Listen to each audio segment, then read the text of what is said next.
Chapter 130 Becoming a Member. Brother, why are you waiting here by yourself? Are you waiting for a friend? A bright and clear voice suddenly came from behind Han Li, giving him a start.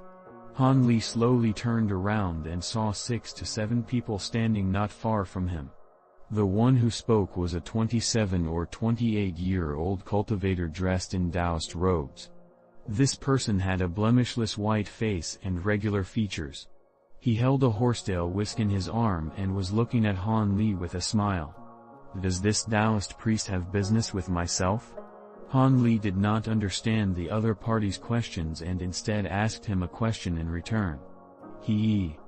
Don't misunderstand, we aren't looking at brother with evil intentions. It's just that we saw brother stand by himself with an appearance of curiosity towards everything.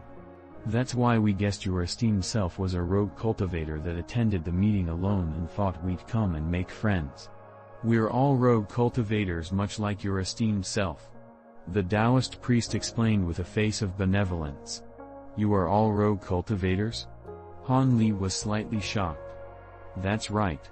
If your esteemed self is a rogue cultivator, then it would be best to stay together with us.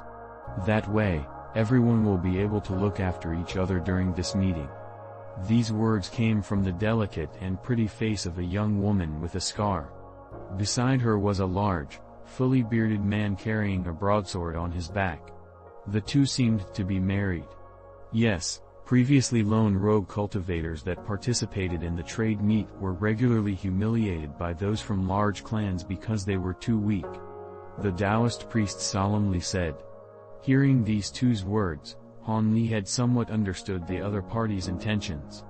This group of rogue cultivators were afraid of being bullied by those from cultivator clans during the meet.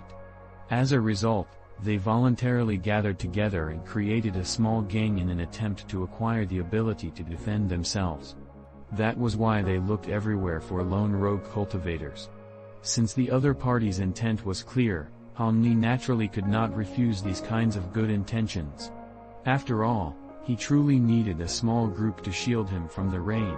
He did not care that this could only be considered a temporary thing.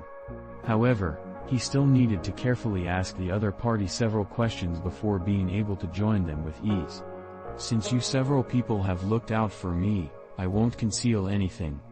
I truly am a rogue cultivator. However, if you wish for me to join your group, could you first introduce yourselves and say what I must do as a member of your group? Han Li calmly admitted his identity as a rogue cultivator, but as soon as the people in front of him revealed happy expressions, he put forth his request. It seems that brother still has some misgivings. Haha. This is no matter. When the others had barely joined, they spoke almost the same exact words as your esteemed self. After the Taoist priest and the others heard Han Li's words, not only did they not show an expression of displeasure but instead, they looked at each other and laughed heartily. Afterwards, the Taoist priest said these words, I will give you an introduction of these several friends.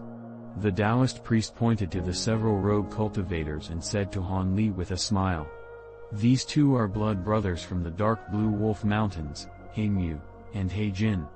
The Taoist priest pointed to the youthful pair and calmly introduced them.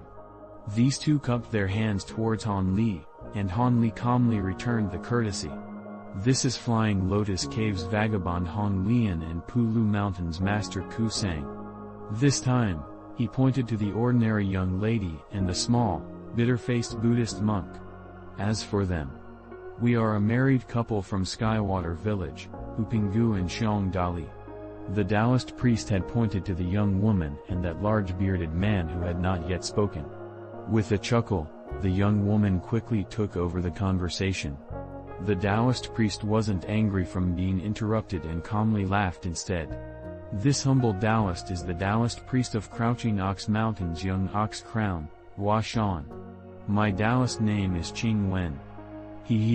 This humble Taoist is this small group's founder and current leader for the time being. However, this humble Taoist cannot command anyone and only speaks first during external affairs. The Taoist priest humbly introduced himself last and also gave the general characteristics of this small gang. This Taoist priest also had quite a bit of bearing. This person didn't seem bad at all. In addition, the others' magic power didn't seem weak for the most part. Most of them had the magic power equivalent to the 7th or 8th layer of Eternal Spring Arts. This Taoist priest Qingwen was even more formidable. Although he hadn't reached the level of the blue-clothed man, he was much stronger than Han Li. After Han Li pondered for a moment, he felt that joining these people had many advantages with no disadvantages. He then said, "Since everyone is a rogue cultivator and group affairs are handled well, I, Han Li, would like to join you for the time being." "Very good, Brother Han has joined. The strength of our group has increased yet again." After Taoist priest Qingwen heard Han Li's words, he immediately replied in a cheerful tone. The others had also revealed a happy expression. After all, Han Li's magic power seemed to be not weak and would be of no small assistance to them. "Is our entire group here?" Han Li asked, currently looking left and right. "There are still 2 more. One is currently sound asleep in a room. The other is strolling around." Hu Pingdu curled her lip. It seemed she did not look at these 2 people particularly favorably. It isn't as bad as Lady Hu says. One simply wanted to sleep for a bit, and the other wanted to have some fun. The small Buddhist monk defended on behalf of the 2 people. "You." Hu Pingdu felt some discontent upon hearing Buddhist monk Ku saying words, and wanted to say a few other things. Enough. Everyone mustn't argue. After all, everyone had originally come to an agreement. Except for when we battle an external power, when we all must unite and follow orders. We all have freedom during all other times and can do as we wish. Taoist priest Qingwen hastily stepped forward to mediate. Although this lady who did not appear outwardly happy, she did not pester and argue afterwards. After all, Taoist priest Qingwen's strength was quite powerful, so she could not help but give him face. "Wait until evening, then Brother Han will be able to meet with the 2. I will give you an introduction at that time. Those 2 truly stand out from the masses." The Taoist priest had a helpless appearance. It seemed the 2 were quite troublesome. When Han Li saw this, although his interest was greatly piqued, he found it embarrassing to question this matter closely. Next, Taoist priest Qingwen asked Han Li if he planned to move together with them or stroll by himself. Han Li naturally chose the latter, not surprising Taoist priest Qingwen. Because those who had just entered Great South Valley were naturally quite curious, they would for the most part favor moving alone. However, it would take about the same time for him to finish looking if they were to move together. The Taoist priest was also quite conscientious. After telling Han Li a few taboo subjects and a few common conventions, making sure he understood the Great South small meaning completely, he gave Han Li a talisman.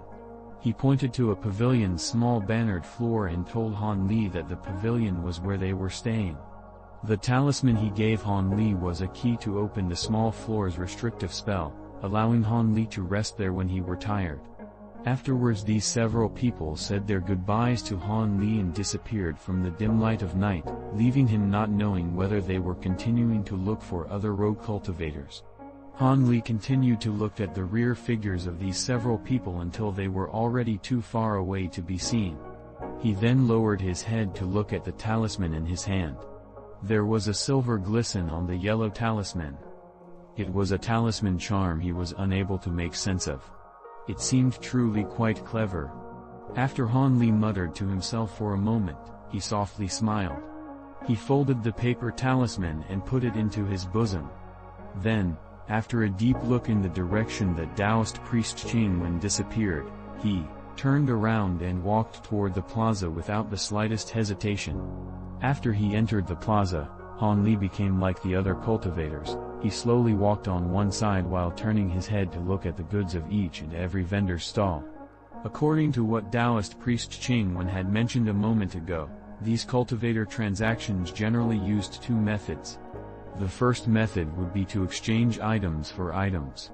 A few cultivators would trade a few goods they didn't need but were still hesitant to part with for goods that they urgently needed.